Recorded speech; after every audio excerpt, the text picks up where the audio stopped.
اب جو دنیا ہماری اس چیز سے ڈر رہی ہے وہ اس وجہ سے نہیں ڈر رہی ہے کہ ہم نے بنایا کیوں ہے، وہ اس وجہ سے ڈر رہی ہے کہ کل مارکائے طالوت و جالوت پھر سجنا ہے اور یہ کہیں داؤد بن کے نہ آ جائیں۔ اس سے پہلے اس داؤد کا یہ گوپیا چھین لو۔ یہ ہے جو بن رہی ہے ساری صورتحال، یہ جو ہمارے گرد گھیرا تنگ ہو رہا ہے، ہمیں کسی اور چکر میں ڈالا گیا ہوا ہے، وہ دکھایا کچھ اور جا رہا ہے، کام کچھ اور ہو رہا ہے۔ اسی لیے وہ بائیڈن کا بیان بھی دیکھیں، جو رشیا کے آفیشرز نے بیان دیے وہ بھی دیکھیں، وہ ایٹم بم کے حوالے سے بیان ہے، گوپیا، ٹھیک ہے نا۔ یہ اس کا ایک فیصلہ کن رول ہے۔ مجھے یوں لگتا ہے نا، وہ جو حضرت مہدی کا ذکر آتا ہے نا کہ جب ان کے خلاف ایک لشکر جائے گا نجد کے علاقے سے، جب وہ شام میں ہوں گے، نہیں وہ شام سے ایک لشکر، سوری، جب وہ حجاز میں ہوں گے تو شام سے ایک لشکر آئے گا جو ان کے خلاف، تو وہ مدینے اور مکے کے درمیان ہوگا تو زمین میں دھسا دیا جائے گا۔ اب آپ یہ سوچیں کہ ہم اس حدیث کو پڑھ کے ہمیشہ یہی سمجھتے ہیں کہ معجزاتی طور پہ دھس جائے گا زمین میں۔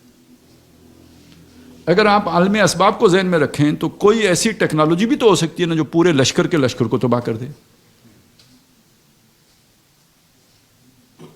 یہ پوری دنیا میں مسلمان ممالک میں یہ والی صلاحیت کس کے پاس، کون کیپیبل ہے یہ کرنے کا؟ ایک ہی ملک،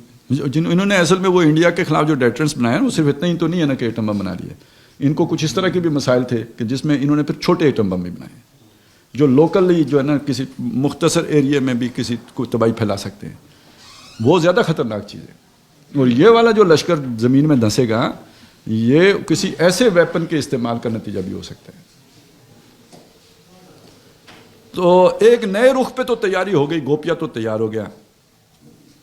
ابھی اس نے کام کرنا نہیں شروع، لیکن آپ کے مخالف یہ خطرہ محسوس کرتے ہیں کہ یہ ہمارے خلاف کام میں آ سکتے ہیں۔ ہمیں اس وقت یہ بات سوچنے کی ہے کہ جیسے میں نے ابھی ایک بات پہلے آپ کو بتائی کہ بھئی اس وقت فوجیوں کے لیے سیاست کو ان سیاستدانوں کے حوالے کر کے بالکل لا تعلق نیوٹرل ہو جانا مناسب نہیں ہے۔ ہاں، پروجیکٹ نہ شروع کریں لیکن ان کی کفالت، ان کی انگلی پکڑنا، انہیں سیدھی ڈائریکشن دینا، کیونکہ سیاسی ادارے مستحکم نہیں ہیں، سیاسی پارٹیاں مستحکم نہیں ہیں، تو ابھی ان کی ضرورت ہے، یہ ابھی اتنے میچور نہیں ہیں، اتنے بالغ نہیں ہیں۔ اور دوسری بات یہ کہ ہمیں کم از کم جو اسٹیٹ آف پاکستان ہے اس اعتبار سے اس توقع پر کہ آج تو جو بھی ان کا طرز عمل ہے وہ ایک علیحدہ ہے، ہم امید رکھتے ہیں کہ کل یہ امت مسلمہ کے کام آنے والی چیز ہے، تو اس توقع اور امید پر ان کے ساتھ ایک اچھا رویہ رکھنا یا اس کے دفاع کی بات کرنا یا جو اس کے مخالفت کی جو سوچیں ہیں ان کا رد کرنا یا اس کی مخالفت کرنا، یہ ہماری کرنے کے کاموں میں سے ہے۔ اور کوئی بندہ یہ کام نہیں کر رہا ہے، اس لیول کا کوئی تھریٹ بھی نہیں فیل کیا بتایا جا رہا، جبکہ تھریٹ ہیں، وہ چیزیں ڈسکس نہیں ہو رہی ہیں، اور دوسری اور ہم قوم بے خبر ہے، تو اسے باخبر بھی کرنا۔ اور یہ جو جذبات پیدا ہو رہے ہیں،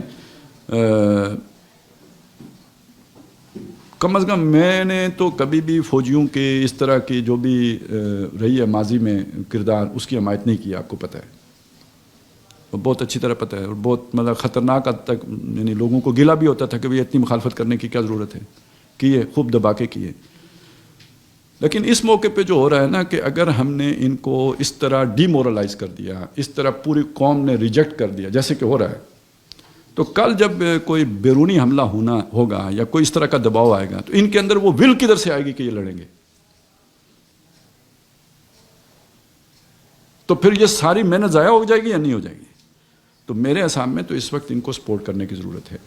اور بیک اپ کی ضرورت ہے، باوجود اس کے کہ ان سے ابھی پتہ نہیں، آج تو یہ نیوٹرل ہوئے ہیں، کل وہ پطرس بخاری نے مضمون لکھا تھا کہ کتے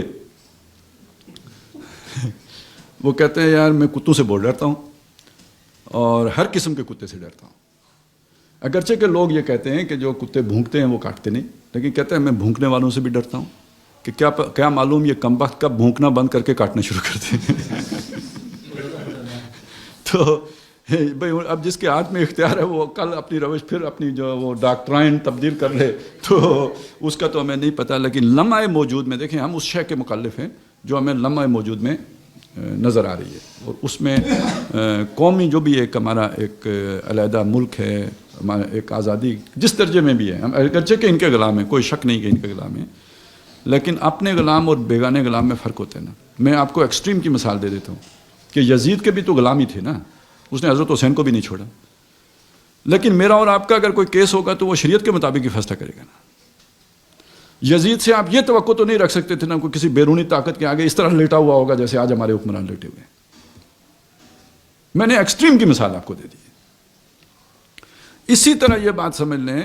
کہ آج جو کچھ بھی آپ کو آزادی حاصل ہے، بہرحال یہ اپنے ہیں. ان کی جگہ پہ جب آ کے کوئی غیر مسلم بیٹھ جائے گا تو یہ جتنی کچھ آزادی آپ کو حاصل ہے یہ بھی باقی نہیں رہے گی. آج جتنی ہم باتیں بیٹھ کے کر رہے ہیں، اگر یعنی یہیں پہ ایک تھانے دار سکھ لگا ہوا ہو تو شاید ممکن نہ رہے.